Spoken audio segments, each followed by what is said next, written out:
Hey everyone. So hopefully you guys have been having some good AMI days and kind of snow days.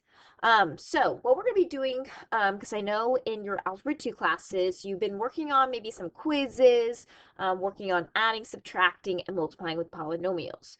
So what we're going to do is, I'm not going to go over adding and subtracting, just because hopefully you guys know how to do that. Remember, that's just combining like terms. If you do have questions, either email me or come to my Google Meet for that, or you can talk to your Algebra 2 teacher as well. But I do want to go kind of back over how to multiply. So we're going to do kind of 3 different types, and these types could be on the quizzes that I have you guys to do so you can keep practicing with this concept. Okay, let's start off with multiplying. So you should still have seen maybe this in your Algebra 2 classes. So I just want to kind of go back over how we do this. So first, we're going to take our 3x and multiply it by 2x squared. So the idea is that we take each of these terms and multiply by all the terms in the second set. So we multiply the coefficients, so 3 and 2 gives us 6, and then x times x squared should give us x cubed, okay? So if you're wondering, well, how do we know this is going to be a cube? We can kind of go back to some stuff from like Algebra 1, like exponent rules. Because you're multiplying with the same base of x's, you would add the exponents, okay? So now we take 3x, I'm going to multiply by negative 5x. So once again, that'll give me negative 5x squared. So we should know x times x gives us x squared. And then 3x times 7, that gives us plus 21x. Now I go ahead and do the other one. So negative 4, so notice it's a negative, so be careful with your signs. So we get negative 8x squared, then negative 4 times negative 5x, that's plus 20x, and then negative 4 times 7, that is minus 28. So now the goal is to combine any like terms. How we know it's a like term is they have the same variable, well, they all have x's, but they also have to have that same exponent. So notice 6x cubed is the only one that has x cubed. We keep it there. Now I have negative 5x squared and I have negative 8x squared. These are like terms because they both have x squared. So what I do is I combine the coefficients or the numbers in front of them.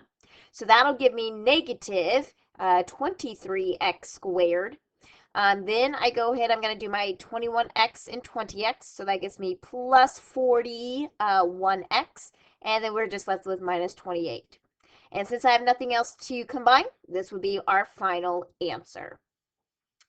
Okay, let's try another one. We're going to kind of skip. Oh, and I should have said this at the beginning. Make sure you guys are taking notes. Let me kind of go back to that last problem. Make sure you guys have a piece of paper and you're writing these problems down. Just so then when you do the quizzes, you have something to refer back to. So make sure if you are like thinking, hey, you're going too fast when you're doing these notes, just pause the video and then take the notes down. Okay, so let's go ahead and let's try the next problem. Let's try this. Okay, now looking at this, we actually have done this before last semester. So here we cannot distribute the exponent. So that is very key. That's why we're going over this one. Instead, remember what we talked about last semester, how the square says that we actually have 2 of these 8x minus 3's. So anytime we have that exponent and there's an addition or subtraction, that means that's how many we have. So what we have to do is we expand it, so we write the 8x minus 3 twice, and just as we did in the last example, we're going to go ahead and multiply, okay? So I take 8x times 8x, that should give us 64x squared. Then 8x times negative 3, it gives us negative 24x. Now I take negative 3, multiply by 8x, and then negative 3 times negative 3.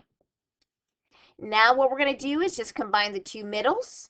And when we do that, we should get 64x squared minus 48x plus 9. Remember, we only combine the coefficients, so the numbers in front of the variables. Okay, we're going to try one more problem. It's going to be kind of similar to what we have here. Okay, so what we're going to do is when we see a cubed, so just like we did in the last example, this cubed means there are 3 of the 4x plus 2's. Now, when we've been multiplying, we really have only been seeing two sets of parentheses. Well, what happens when we have three sets of parentheses? Now, if you didn't already know, like let's kind of go to numbers, right? Let's say I'm doing 5 times 2 times 3, right? When you multiply, you actually can only multiply two numbers at a time. So like if I do this, I do 5 times 2, so that would give me 10. And then once I get that product, I can multiply with the last term. So then I do 10 times 3, and then that would give me my 30. Okay? So anytime you multiply, you can only really multiply two things at a time. So here, what we're going to do is actually multiply the first two sets of parentheses. Okay? So you don't want to distribute this to every single thing, like to this set and this set. It will not get you to the right answer. Only do two sets of parentheses at a time. So when we do this, just like we've been doing, excuse me, I take everything from the first set, multiply by everything in the second set. So I get 16x squared, and then 4x times 2 gives me 8x. Then do it again, I get plus 8x plus 4. Now I bring down my 4x plus 2. Now this is where it's kind of up to you. Either you can simplify these to your 8x and then have 3 terms and then multiply it by 2 terms, or you just leave it like this and then we multiply. Now, what I'm going to do is I'm going to combine, because I think that's what your teachers may do. Of course, they may do something differently, so it is really up to you what you want to do. So I have 16x squared. Then I'm going to have plus 16x plus 4. And then I have 4x plus 2. Okay, now we've actually already done this where we have 3 terms by 2 terms. It was just flipped last time. So now I take 16x squared and multiply it by the 4x and the 2. So that'll give me 64x cubed plus, it looks like 32x squared. Keep going with that. So then I get plus 64x squared plus 32x. And then 4 times 4x gives me plus 16x, and then 4 times 2 gives me 8. Now I go ahead and combine like terms. So the nice part with this way is that we can see the like terms next to each other. So we got 64x cubed. So then we have plus 96, excuse me, 96x squared, then plus 48x, and then plus 8. And then that would be our final answer.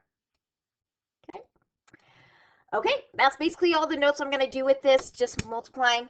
As a reminder, if you have questions, email me or come to my Google Meet. And then make sure you complete the quizzes. It is going to be over adding and subtracting, but it'll also have this multiplying.